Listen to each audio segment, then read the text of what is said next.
En nombre del Museo del Oro, les doy la bienvenida a la conferencia internacional Las Rutas del Saber, el tráfico de manuscritos iberoamericanos en la primera mitad del siglo XIX, en la voz de la antropóloga e historiadora de la ciencia Irina Podgorny. En esta conferencia, Irina nos hablará sobre el trabajo de varios personajes que se dedicaron al comercio de papeles, antigüedades y objetos de historia natural, actividad que define las prácticas de la historia y de las ciencias en América.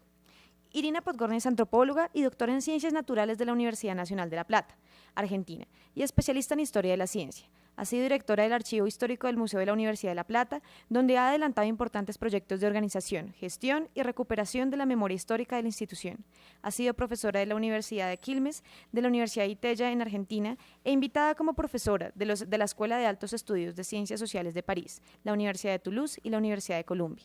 Ha sido becaria Humboldt y de la Brown Library e investigadora asociada del Instituto Max Planck de Historia de la Ciencia y de la Universidad de Weimar en Alemania. Gracias y bienvenidos. Muchas gracias, Natalia, por la presentación.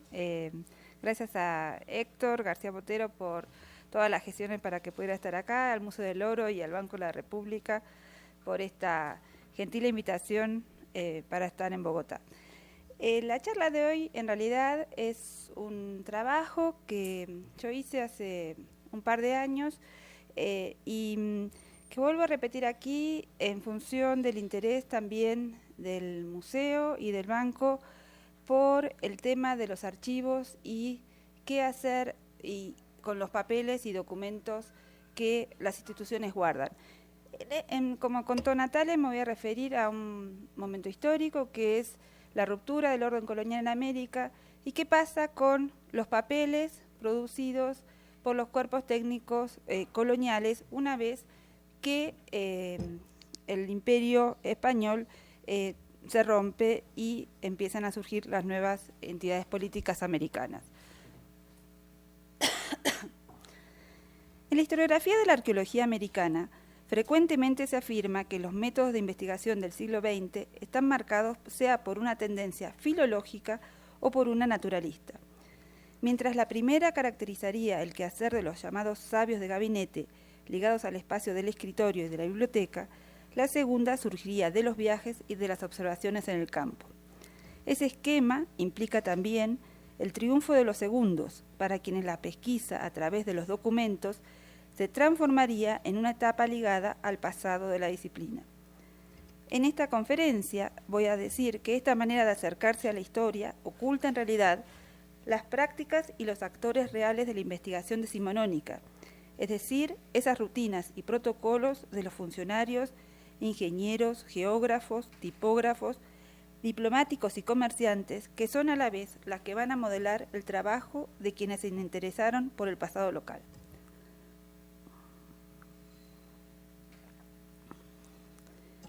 Estos protocolos, a su vez, generan un tipo de saber determinado que va a estar condicionado por el tráfico de documentos producidos por la administración colonial. Entonces, varios autores ya han señalado que la emergencia de la arqueología americana se vincula con la colección, transcripción y copias de manuscritos. Sin embargo, no todos recuerdan que los viajeros no salían de sus casas sin una biblioteca de referencia que los acompañara y que viajar también significaba visitar las colecciones locales, los museos y los archivos para comprar, copiar, encargar copias, hacer extractos o, aún más fácil, robar los manuscritos que allí se localizaban. Para entender este argumento, en esta charla, esbozaré dos casos: las investigaciones sobre las ruinas de Palenque, en Chiapas, México, y la colección de mapas y manuscritos del Río de la Plata alrededor de 1830. En la reunión del 20 de febrero de 1856 de la Academia Imperial de Ciencias de Viena, Karl von Scherzer informaba sobre el hallazgo en la Biblioteca de Guatemala de un manuscrito del padre Francisco Jiménez. Este viajero austríaco había aprovechado la estación de lluvias de 1854 para localizar manuscritos en las bibliotecas guatemaltecas. Dado que el clima no permitía realizar viajes o excursiones de carácter científico fuera de la ciudad, Scherzer dedicaba a esas semanas a rastrear en los claustros y archivos obras que trataran sobre la historia más antigua de los pueblos americanos, con el mismo afán con que recopilaba datos al aire libre y el cuidado que le daba a su profesión de tipógrafo. La temporalidad y las tareas del viaje Se organizaban así, en parte por las condiciones climáticas. Las lluvias marcaban las semanas del trabajo en los archivos, mientras que las temporadas más secas, las de las excursiones en el campo. Scherzer, que en Viena había trabajado en relación con la imprenta y la topografía, encontró en las bibliotecas desorden, ausencias, pero también varios manuscritos valiosos. En su informe, Scherzer haría un diagnóstico acerca del estado de los archivos de las bibliotecas en América Central, intentando explicar el estado de las cosas a partir de los sucesos históricos ocurridos en las décadas precedentes. Así Scherzer decía: al mismo tiempo se encuentra en las pocas bibliotecas que ya existen en las 5 repúblicas una gran falta de manuscritos que tratan esta materia. En ningún lugar de los estados de Costa Rica, Nicaragua, Honduras y San Salvador se halla un solo documento relativo a la historia antigua de este país.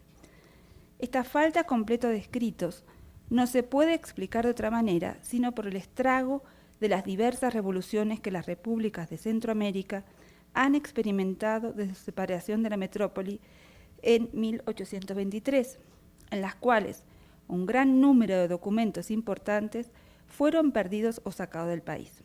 Se sabe que cuando en el año 1829, después de la supresión de todos los conventos por el general Morazán, muchas de estas casas venerables se transformaron en cuarteles y presidios, montones de libros y manuscritos fueron sacados de sus depósitos para fabricar cartuchos. Otros tesoros antiguos se extraían por La Habana, Madrid, Toledo y Sevilla, a donde los monjes expulsados y los partidarios fugitivos de la corona de Castilla los quisieron poner en seguridad. También por México fueron transportados algunas escrituras de interés en el corto tiempo del imperio de Iturbide, es decir, en 1822 y 23. Aquí termina la observación de Scherzer sobre el estado de los repositorios, donde, olvidadas, dormían las fuentes de la historia antigua americana. Pero esta observación no era la primera. Las reformas políticas del siglo XVIII, las revoluciones, la guerra, la disolución del Imperio Español, los diversos gobiernos, el permanente cambio en el trazado de fronteras y la constitución de nuevos estados rigen como una constante y como la condición de la práctica de la historia en la América Central, pero también en el resto del continente americano. Como ha señalado el historiador Jorge Cañizares Guerra, la dispersión de las fuentes con posterioridad a la caída y disolución del Imperio Español es una de las condiciones que determinará la escritura de la historia y la práctica de la anticuaria americana. En ese marco, la independencia de las nuevas repúblicas en los años 1810-1820 genera una situación que hasta ahora ha sido poco estudiada. La supervivencia y el nuevo orden que adoptarán los archivos burocráticos coloniales durante la Revolución, la guerra y la organización nacional.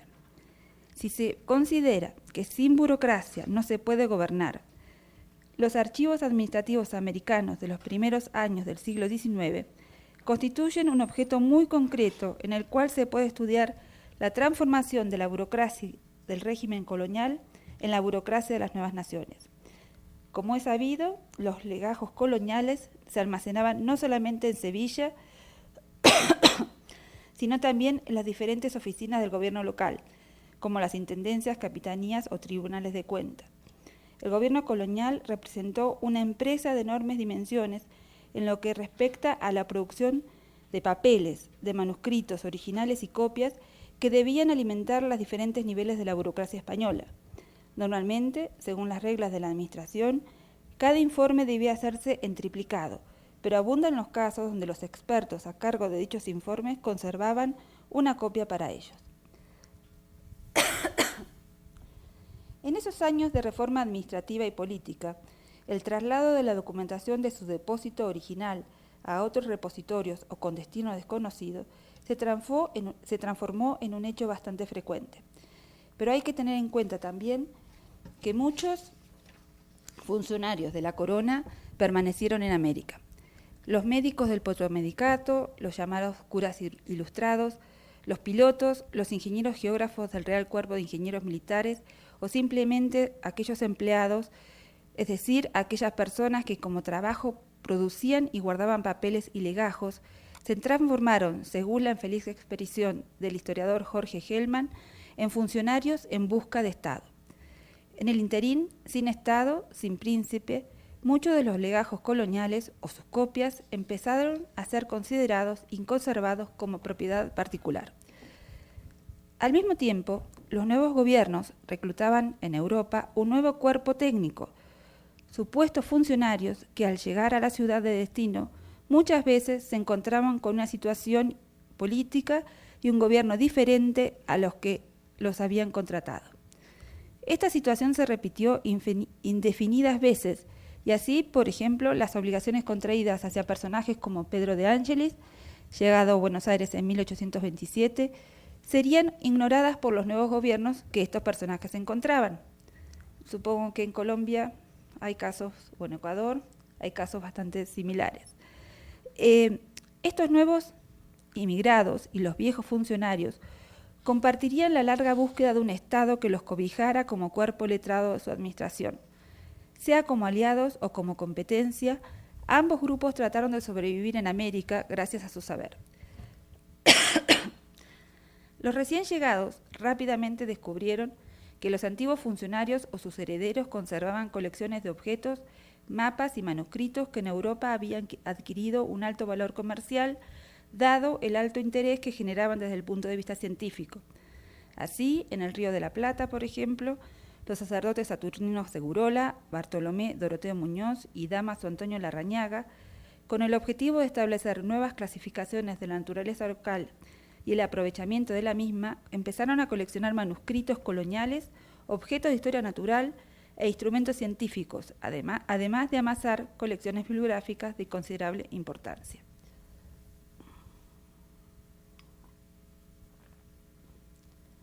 Pero también, en las décadas de 1820 y 1830, aparece un nuevo actor: los cónsules de los países que reconocen la existencia de las nuevas repúblicas. Gran Bretaña, Francia, los Estados Unidos de América y el Reino de Cerdeña y Principado de Piamonte envían o nombran a sus representantes con el objetivo de promover sus intereses comerciales y proteger el interés de sus ciudadanos residentes en estas regiones. Los cónsules coleccionaron de manera activa datos, mapas y documentos sobre estos territorios, como es el caso de Goodwin Parish en el Río de la Plata. Los cónsules rápidamente armaron cadenas de información, es decir, eslabones de personas ilustradas, en particular médicos de su nacionalidad e idioma, que desde distintos puntos del territorio podían enviar información.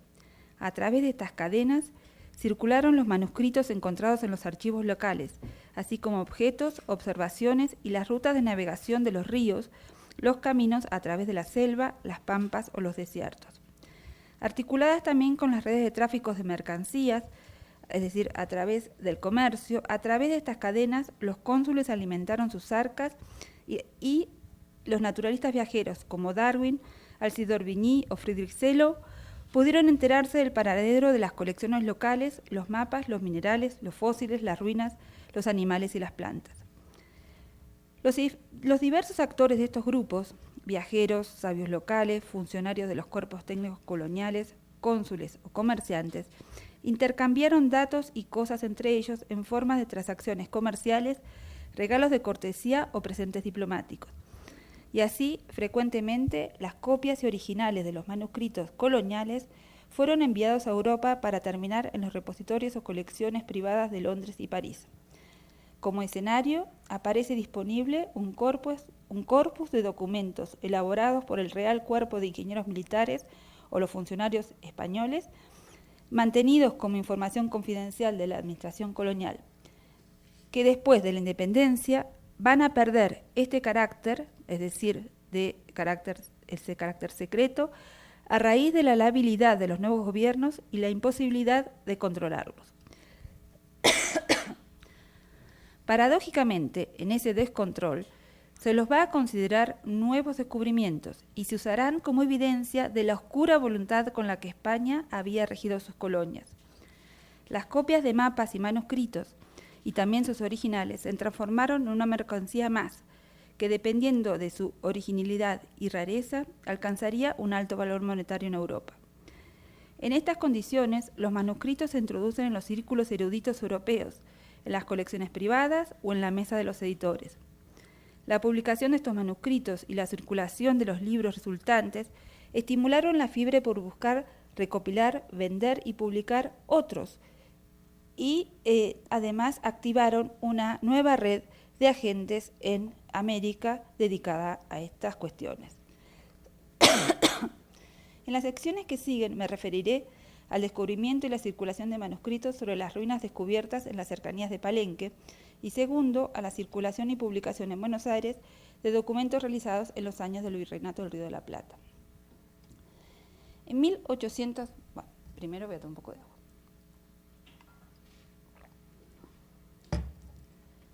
En 1821, el editor Henry Berthoud de Londres publicaba un libro con el título Descripción de las ruinas de una ciudad antigua descubierta cerca de Palenque, en el Reino de Guatemala, en la América Española.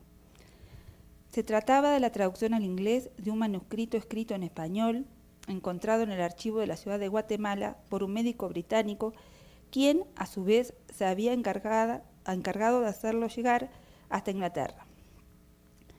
El traductor inglés dedicaba esta obra al conocido e influyente político Sir Henry Richard Fox, quien había vivido en España y promovía la difusión en Inglaterra de la literatura española. Berthoud también aclaraba que quien dudara de la existencia del manuscrito original y de los dibujos podía acercarse al domicilio de la editorial. Muy poco después, en 1823, aparecía una traducción alemana de esta versión inglesa, llamada Huehuetlapan, la ciudad primitiva de América en el Reino de Guatemala. El nuevo título se refería al supuesto nombre que la ciudad habría tenido en el pasado.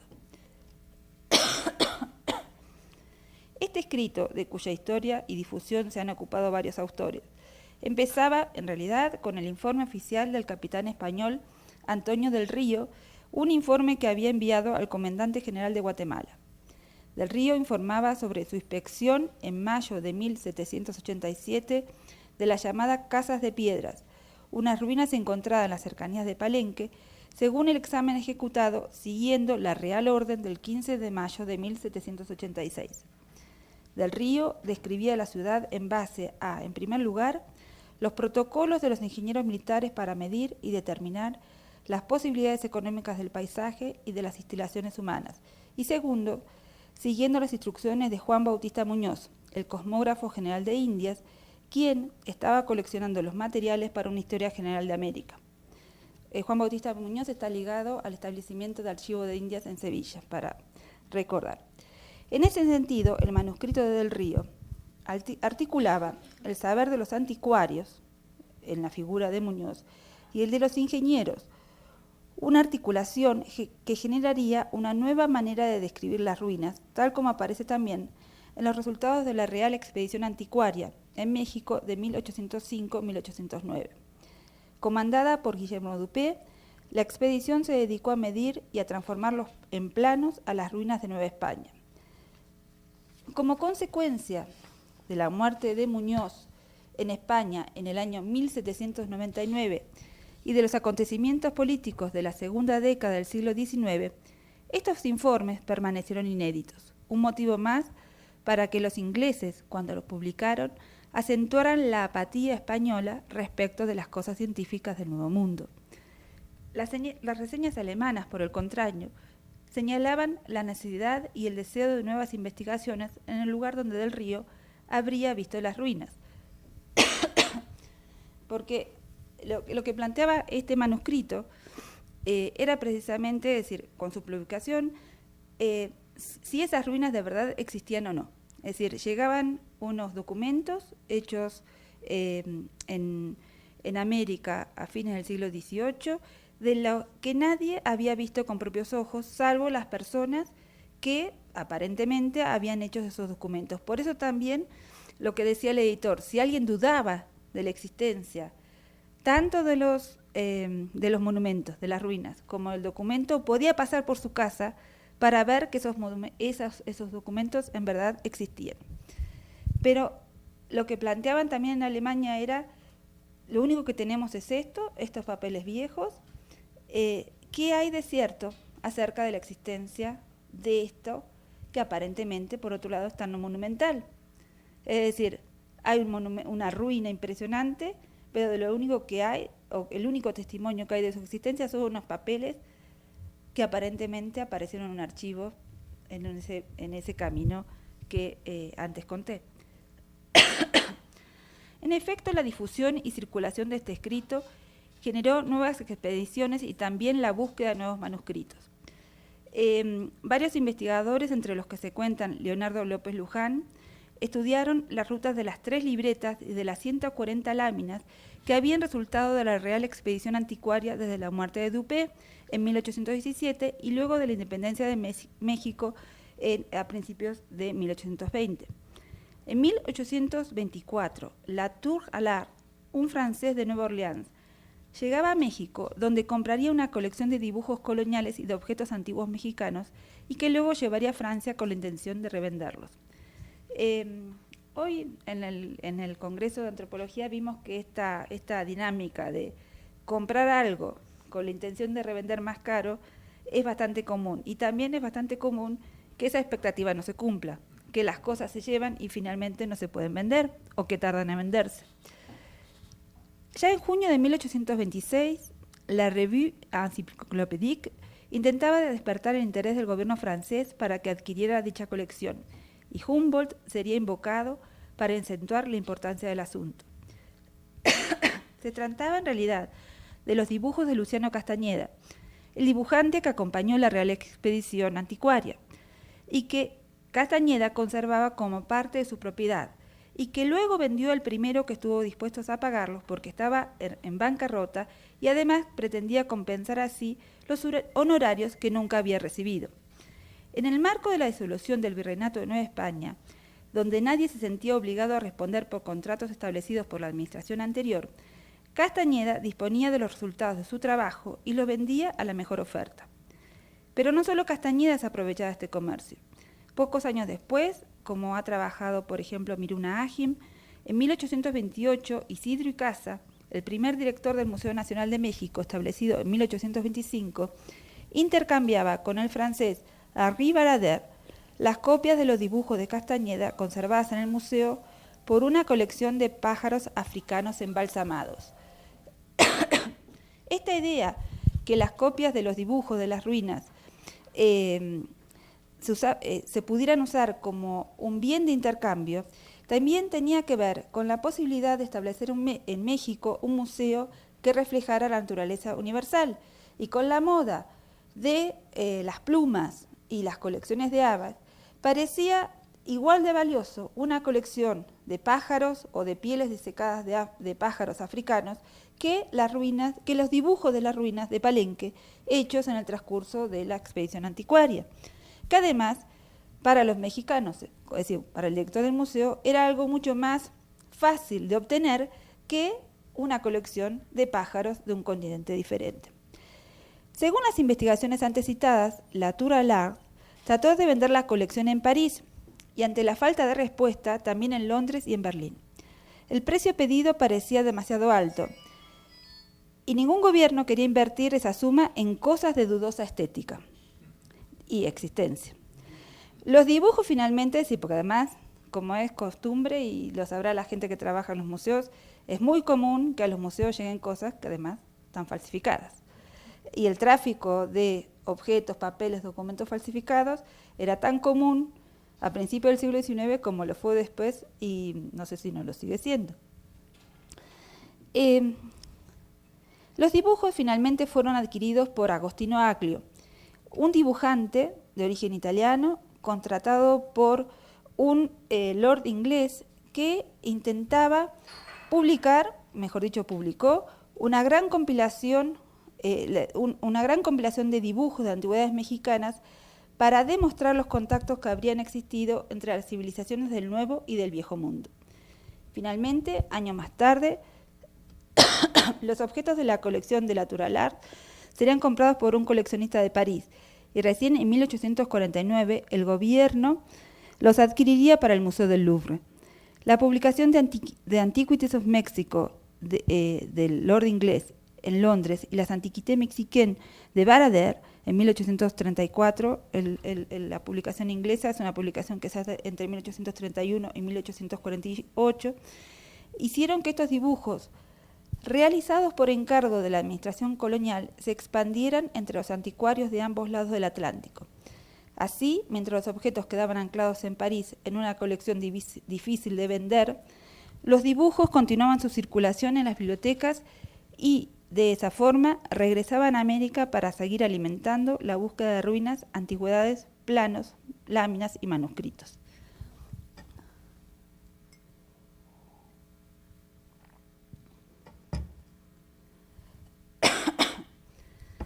Miremos ahora hacia Buenos Aires en 1827. En ese año llegaba de París el napolitano Pietro de Angelis, antiguo preceptor de los hijos de Murat y seguidor de la nueva escuela de Vico. Muy pronto, luego de su arribo, de Angelis se hallaba sin trabajo a raíz de la disolución del gobierno de Rivadavia que lo había contratado. A raíz de ello, de Angelis procuraría sobrevivir en Buenos Aires como periodista, tipógrafo, educador y secretario del gobernador Juan Manuel de Rosas. Allí, en Buenos Aires, se encontraría también con el círculo de sacerdotes ilustrados que se dedicaba a la política y a coleccionar objetos de historia natural, manuscritos de los jesuitas, descripciones, vocabularios indígenas y libros. Estos sacerdotes no solo tenían acceso a los archivos de la Iglesia y a los de las supervivientes instituciones coloniales, atesoraban además los conocimientos y las prácticas necesarias para leer, copiar y transcribir dichos manuscritos. De esta confluencia de prácticas y acontecimientos históricos resultó una colección de documentos que, como de Angelis rápidamente entrevió, posibilitaba escribir y publicar una historia de la ocupación española de los territorios ahora argentinos. De Angelis en realidad quería hacerse rico. Es decir, porque el sueño de Angelis, que quedó varado en Buenos Aires, era volver a Europa. Y lo que intentó fue a través precisamente de la comercialización de todos los documentos y cosas que encontraba a disposición en una situación bastante débil desde el punto de vista político, vender y hacer una América, pero para volver. Lamentablemente no pudo. No solo ello, de Angelis estableció rápidamente contacto con las familias y viudas de los pilotos y geógrafos de la administración colonial, que seguían viviendo en Buenos Aires y Montevideo. Estas familias guardaban como parte de su herencia o propiedad copias u originales de los mapas y descripciones del país, realizados como funcionarios coloniales. Estos mapas alimentaban la esperanza de poder venderlos a la usancia de Luciano Castañeda, como conté antes. Como Nueva España, la ruptura del orden colonial relajó asimismo los controles sobre el secreto y la integridad de los documentos, cuya importancia antes residía en la administración transatlántica española. Los pilotos, ingenieros y dibujantes sin príncipe o estado que pudieran adquirir su trabajo o que los contrataran, se encontraron en posesión de objetos que empezaban a cobrar cada vez mayor relevancia para el desarrollo del comercio entre América del Sur e Inglaterra, Francia y los demás países comerciales. Es decir, en sus casas se alojaban las claves y las rutas para adentrarse en el interior argentino, los contornos de la costa atlántica y las rutas a través de los ríos hacia el Chaco, Chiquitos, Mojos y Paraguay. De Angelis, en 1836, empezó a publicar su colección de obras y documentos relativos a la historia antigua y moderna de las provincias del Río de la Plata. Es decir, los documentos y manuscritos depositados en los archivos públicos, en los departamentos topográficos, en la colección del padre Saturnino Segurola o en la propiedad de las familias de los pilotos e ingenieros militares. Estos textos trataban no solamente de los derechos adquiridos por Buenos Aires sobre esos territorios, sino también sobre el potencial económico de ellos y generaron más de un entuerto y más de una acusación de robo o extravío o de maltrato de papeles. De Angelis tenía bastante mala fama a pesar que todos se aprovechaban de él para proveerse de documentos coloniales, como era una figura bastante particular, fue acusado por todos lados de ladrón, comerciante, que también lo era. De Angelis, como yo lo llamo De Angelis, en realidad un empresario de la supervivencia en América, y como tal armó una colección que se transformaría en el centro de la historia antigua del Río de la Plata.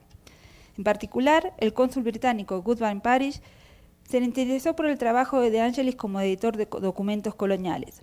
Mientras Parish estuvo en Buenos Aires, es decir, entre 1825 y 1832, visitaba con frecuencia la colección del padre Segurola, donde encontró además el cráneo de Megatherium, es decir, de ese animal gigantesco, extinguido y raro que había definido Cuvier a fines del siglo XIX en las bases de los dibujos, también hechos por los españoles y que los franceses habían sacado del Museo de Historia Natural de Madrid, es decir, tenemos otro caso de circulación de documentos, pero entonces el cónsul encontró en Buenos Aires, en la colección del padre Segurola, un cráneo de Megatherium que se llevaría a Londres.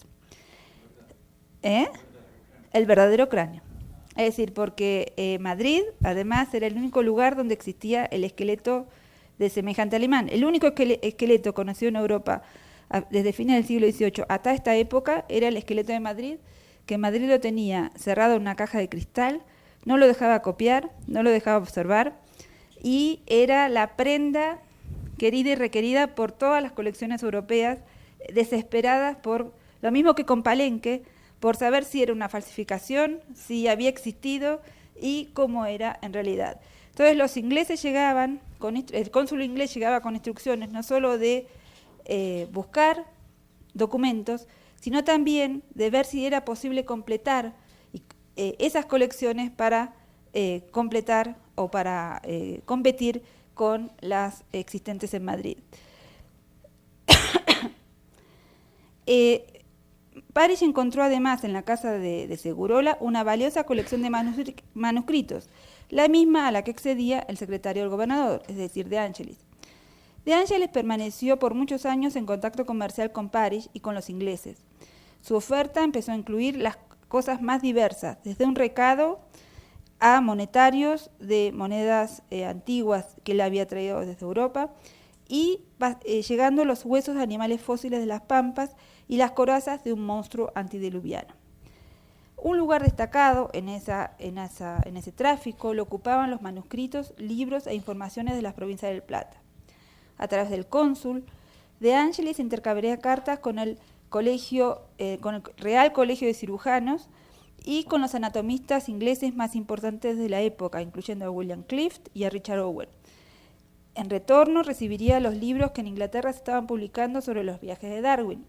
De esta manera, este comerciante de huesos y de papeles, secretario de Rosas, editor y tipógrafo, fue quizá uno de los primeros lectores sudamericanos de las observaciones geológicas y zoológicas de Darwin.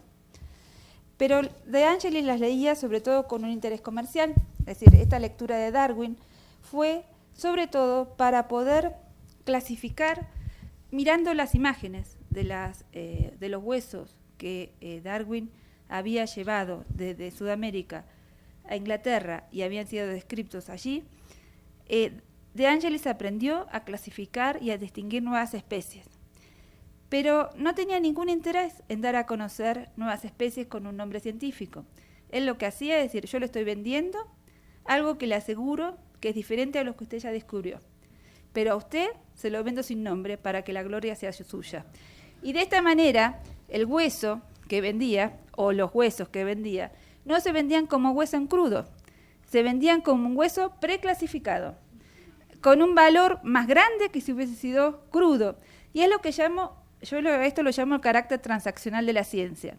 Esa idea, además de que los pobres sudamericanos hemos sido expoliados, en realidad, en este caso se trata de una mera transacción comercial, donde el señor vende saber y a su saber le pone precio. Ese saber es no solo poder entregar un hueso en crudo, sino es saber clasificarlo y entregarle con ese saber que él va adquiriendo a través de estas transacciones, compra de libros, decir, bueno, le vendo algo que vale más porque tiene mi trabajo intelectual encima, pero la gloria es suya, y la gloria también tiene precio. ¿Cómo? La gloria es lo que más vale, y por eso en vez de costar 200 cuesta 1000. Y yo con esto quizá vuelva a Europa, se decía de Ángeles. Y los ingleses decían, pero este de Ángeles será tan angelical como su nombre lo indica, y entonces siempre dudaban, es decir, la duda acerca de que si se le estaba vendiendo gato por liebre está siempre. Es decir, lo que hay que tener en cuenta es la distancia geográfica y que las ofertas son en base a cosas y a productos que nadie ha visto. Es decir, para concluir, ¿qué significado pueden tener estas situaciones aquí presentadas? Por un lado tenemos esos lugares de difícil acceso donde hallan las ruinas y los objetos. Por otro tenemos escritos y dibujos, mapas e información sobre territorios que pueden rastrearse en las rutas de comunicación, el comercio y el transporte, y que en gran parte desembarcaron fragmentados en Europa. Esta fragmentación de los objetos americanos implica también la citada interacción entre ingenieros militares y anticuarios. Si esta situación se toma en serio, surge el siguiente panorama. Palenque, como objeto arqueológico, puede y fue estudiado en espacios completamente diferentes, en los distintos espacios de descubrimiento de los manuscritos y de los objetos, el sitio arqueológico, los museos, las colecciones, las bibliotecas y los archivos, allí donde se guardaron las cosas, los documentos, los mapas o los libros sobre las ruinas. El objeto de investigación de esta manera se une a estas rutas del saber, a los actores y caminos que intervienen en su transmisión y a los lugares donde se conserva y archiva. En ese sentido, De Angelis representa también un caso paradigmático de la circulación de datos entre América y Europa y también de la transmisión del saber, del saber colonial en el siglo XIX, que va a surgir como el sedimento de las prácticas de los copistas, los tipógrafos, los ingenieros, los pilotos, los dibujantes y los secretarios. Con estos dos casos, espero haber mostrado la intricada red de rutas, nudos y conexiones que existen en el flujo de manuscritos y que modelaron el saber sobre Iberoamérica. Estos medios de la transmisión muestran que no solo se trata de fuentes fundamentales de la historia antigua, sino también de los restos de la historia turbulenta de las nuevas naciones americanas. Bueno, muchas gracias y con esto cierro creo para abrir preguntas, ¿verdad? Bueno.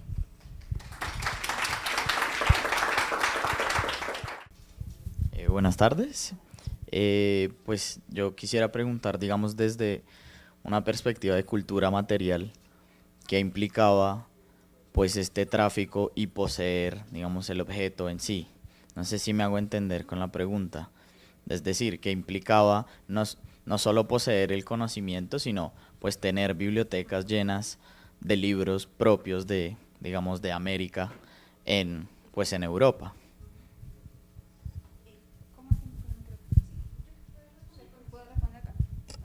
¿Está bien? ¿Sí? Sí, bueno. Dos cosas. Como se ve con la colección del francés de Nueva Orleans que quiere vender, es mucho más fácil y además parece haber más interés en los papeles que en los objetos. Quizás porque los objetos también sean más caros, pero el problema con los objetos es, creo, o por lo menos es lo que pienso, los papeles tienen la gran ventaja de permitir la movilidad de la copia. Entonces, permiten ser transformados en libro. Los objetos, por empezar, son dudosos. Es decir, nadie sabe muy bien si son verdaderos o no. Es en un momento donde precisamente está surgiendo el conocimiento sobre estos objetos y todavía no hay un consenso acerca de qué valor de verdad tienen. Entonces, en el caso de las antigüedades mexicanas, este retardo en poder vender las cosas frente a la celeridad con la que circulan los manuscritos, y me parece que habla bastante acerca de qué tiene más peso. Distintos son los fósiles. Los fósiles, si bien el dibujo, como es en el caso del megaterio de Cuvier, es decir, Cuvier definió este nuevo género en base a una lámina, no necesitó ver, nunca vio con propios ojos el Megaterio de Madrid. Es decir, la lámina alcanzaba. Entonces, el valor de la lámina, el valor de los libros, el valor de las imágenes, es central para entender también el lugar que tienen en la constitución del conocimiento. Es decir, las láminas pueden viajar por correo. Los objetos también, pero son mucho más caros. Entonces, ¿qué se está haciendo? Se están armando repositorios de copias o de originales sustraídos que además se transforman en objetos que pueden llegar a ser más valiosos, como estos grandes libros sobre las antigüedades mexicanas o las grandes colecciones de documentos. Si la copia o el original, es el hecho de tener el original, sí, muchos disputan tener en realidad el manuscrito original, pero en muchos casos se alcanza con la copia, porque lo que importa es el acceso a los mapas, por ejemplo, hechos por los topógrafos españoles. Entonces, tener ese conocimiento que va a permitir establecer puertos, rutas comerciales, saber dónde parar, es eso lo que está valiendo. Entonces, el armado de colecciones tiene que ver con corpus que permitan dispositivos para actuar en el terreno. No es una cosa solo simbólica de poseer, sino que también es poseer los instrumentos para poder, por ejemplo, establecer rutas comerciales, es decir, por dónde navegar, dónde recalar y ese tipo de cosas. No sé si te contesto. Hola, buenas. En relación con su respuesta de ahora, eso quiere decir que la mayor parte de sus papeles nunca se convirtieron en libro, porque la gracia era conservarlos como copias únicas. No. O sí. No, la mayoría, es decir, no voy a decir la mayoría, pero por lo menos estos que yo cité se transforman en libros. No son facsímiles, son transcripciones de los documentos. Es decir, en ningún caso estamos hablando de ediciones facsimilares. El manuscrito se traslada a tipografía de impresión. Al libro y se hacen muchas por copias. Ejemplo, lo que hace Pedro de Ángeles es una colección que él edita en Buenos Aires, donde transcribe y pasa a la imprenta estos manuscritos coloniales. Los documentos de Dupé, de la Real Expedición Anticuaria, los de Del Río, se transforman en libro y circulan en forma de libro. La traducción al alemán del manuscrito de Del Río es en forma de libro. Es decir, todos estos manuscritos que yo estoy mencionando se transforman en libro rápidamente y generan la búsqueda de más manuscritos, de más documentos, e incluso generan viajes, la publicación y la aparición de estos documentos en Francia, o de los huesos que De Ángeles envía a Londres. Lo que genera es, si hay 5, debe haber 6. Entonces, y una competencia entre las sociedades eruditas europeas por acceder a esa información, sea el objeto, sea la documentación. La Sociedad de Geografía de París, por ejemplo, va a lanzar un concurso, una competencia acerca de un nuevo informe de Palenque hecho con criterios ya del siglo XIX. Y un concurso que se va a publicar también en los diarios mexicanos y que va a activar a una serie de agentes que desean precisamente ganar ese premio, que es un premio en dinero, y que sea porque están en América Central o porque se movilizan de Europa a América, van a producir más documentos para lograr ese premio. En muchos casos se publican, en otros no. Por ejemplo, los informes de un militar que está en América Central, que se llama Juan Galindo, que son bastante fehacientes y que visita las ruinas, nunca se publican. Y todavía están en los archivos franceses e ingleses. Se publican parte, noticias, pero no se publican. Pero son documentos generados ya en el siglo XIX.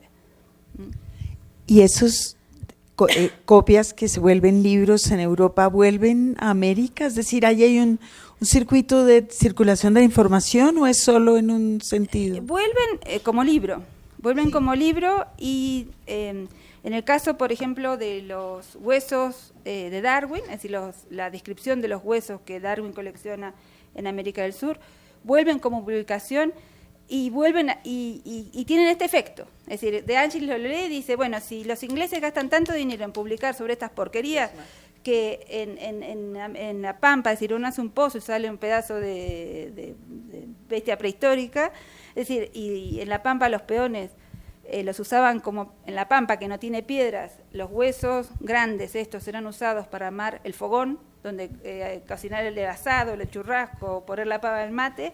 Es decir, eso que es basura, gracias a estas publicaciones se transforma en un objeto científico por un lado, pero además un bien que se puede comerciar. Entonces, ¿qué hacen? Van a buscar la basura, no, más basura, esto puede valer 1000 libras. Es decir, y lo que en ese momento era basura propiamente dicha y se acumulaba con los huesos, se usaba como piedra, empieza a ser otra cosa.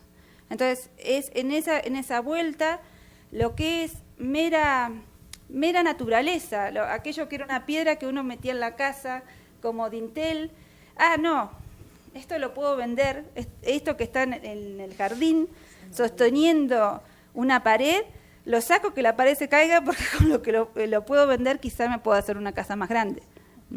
Entonces, ese interés científico va alimentando también el interés, el valor comercial de lo que circula y los productos americanos.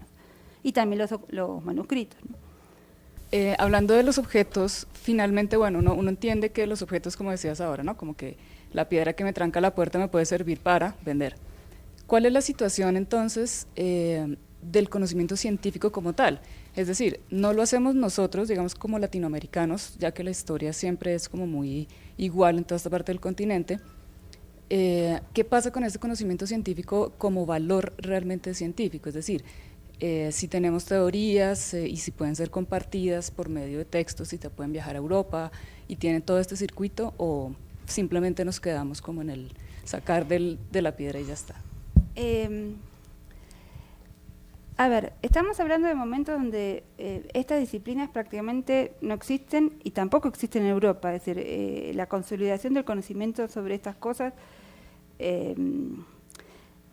no es que en Europa se supiera más de eso de lo que se sabía en América. Yo creo todo lo contrario, que por ejemplo, eso lo muestra bien Jorge Cañizares de Guerra, acerca de qué se sabe, por ejemplo, de Palenque en los circuitos ilustrados de fines del 18 y principios del 19.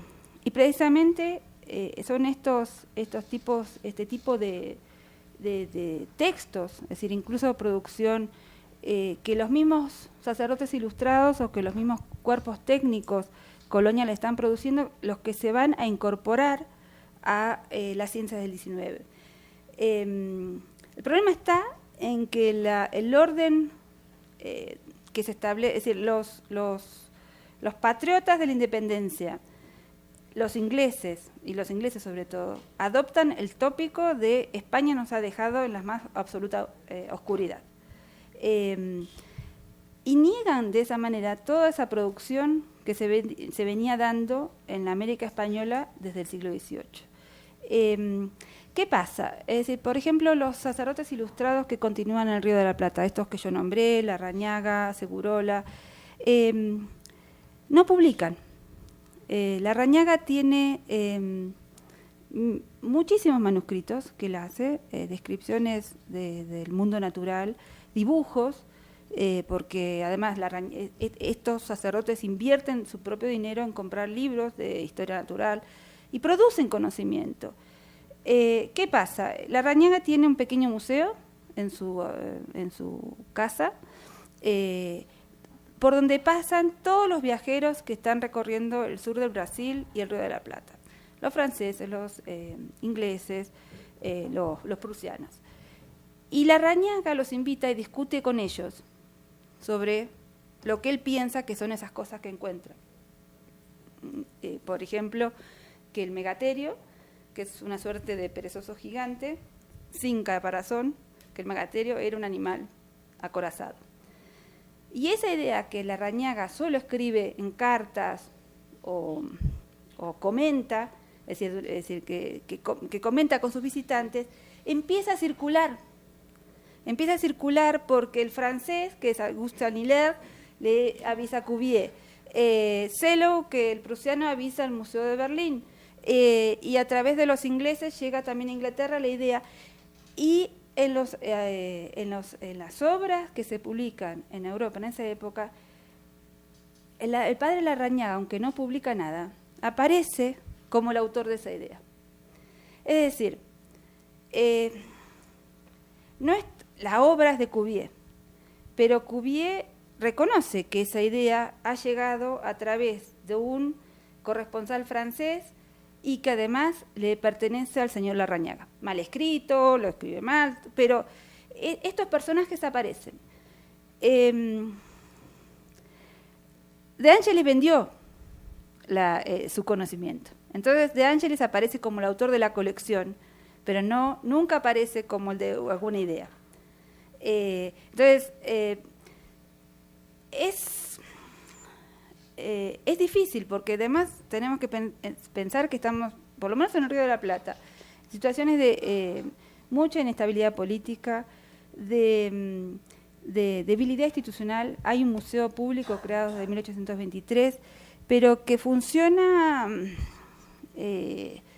a un cuarto de máquina. Entonces, hay instituciones que se pretenden crear, pero no hay fortaleza institucional como para que esas instituciones puedan generar un tipo de cuerpo donde afirmarse en una producción de conocimiento local.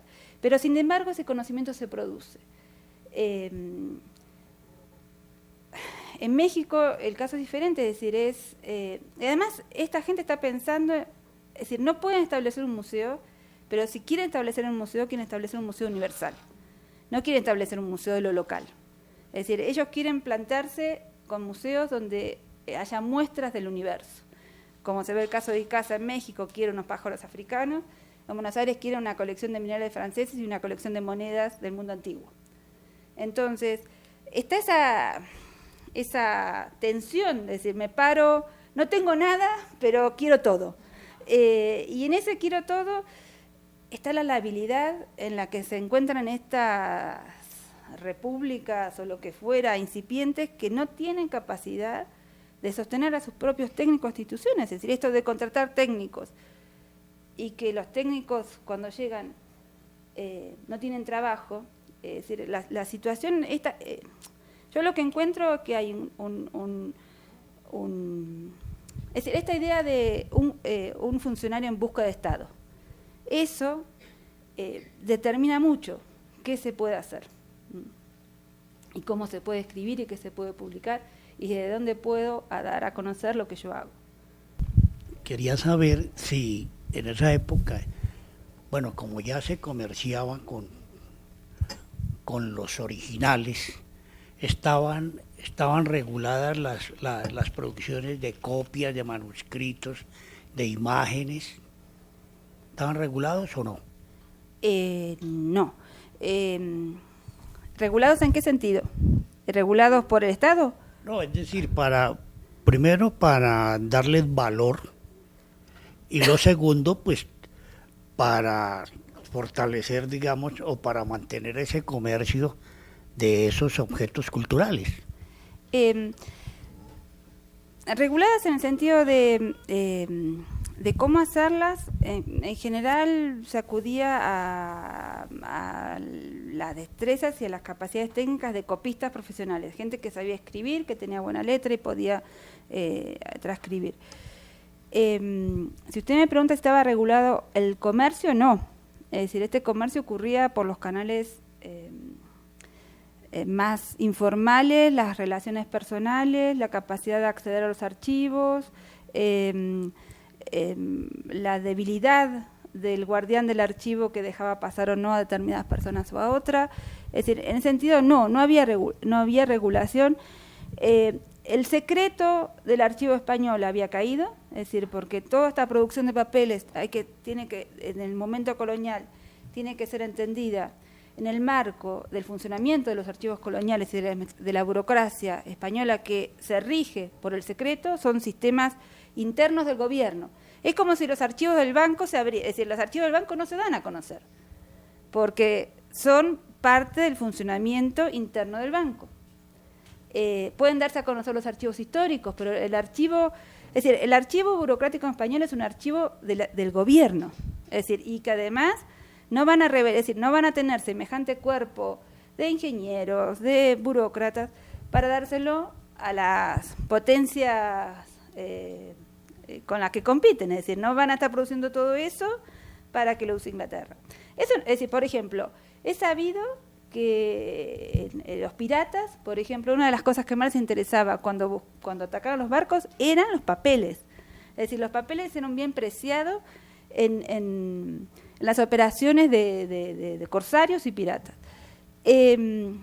Caído el gobierno español, no es que el archivo se abre, pero pasan tantas, como lo que cuenta Schertzer al principio, si pasan tantas cosas, guerras, revoluciones, que esas cosas no, archivos o conventos transformados en cuarteles, que los papeles empiezan a circular de manera descontrolada. Espero haber respondido su pregunta, pero regulado por el Estado no está, todo lo contrario. Bueno, gracias a ustedes.